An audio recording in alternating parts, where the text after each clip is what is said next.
घाटकोपर होर्डिंगसाठी आरोपी भावेश भिंडेच्या कंपनीला 10 वर्षांसाठी निविदा पास झाली आहे। मात्र होर्डिंगच्या मजबूतीसाठी खूप खर्च झाल्याचं सांगताच त्यावर तत्कालीन पोलीस आयुक्त कैसर खालिद यांनी थेट 30 वर्षांसाठी परवानगी दिल्याची धक्कादायक माहिती समोर येत आहे। या होर्डिंगच्या माध्यमातून भिडे महिन्याकाठी 8 कोटी तर वर्षाकाठी 100 कोटींची कमाई करत असल्याचंही समजतंय। भिंडेच्या इगो प्रायव्हेट मीडिया या 2021 मध्ये 10 वर्षांसाठी टेंडर पास झालं। 2022 पासून जाहिरात फलक उभे राहिले। घाटकोपर येथील जाहिरात फलक मजबूत आणि स्थिर करण्याचं काम करत असताना त्या ठिकाणी असलेल्या RCC फाउंडेशनमुळे मोठ्या प्रमाणात खर्च झाल्याचं भिडेंनी सांगून 30 वर्षांसाठी परवानगीची मागणी केली।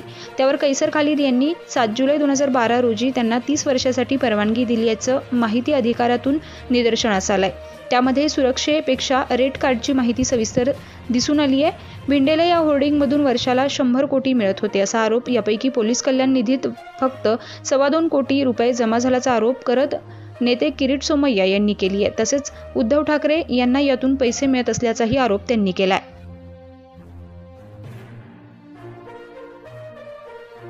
स्ट्रक्चरल स्टॅबिलिटी सर्व होर्डिंगची करून घेणे हे बंधनकारक आहे। ही स्ट्रक्चरल स्टॅबिलिटी करून त्यांनी महापालिकेला तसे सर्टिफिकेट सादर केले पाहिजेत। या प्रकरणामध्ये आपल्याला माहिती आहे की गुन्हा दाखल झालेला आहे। मुंबई पोलिसांनी गुन्हा दाखल केलेला आहे।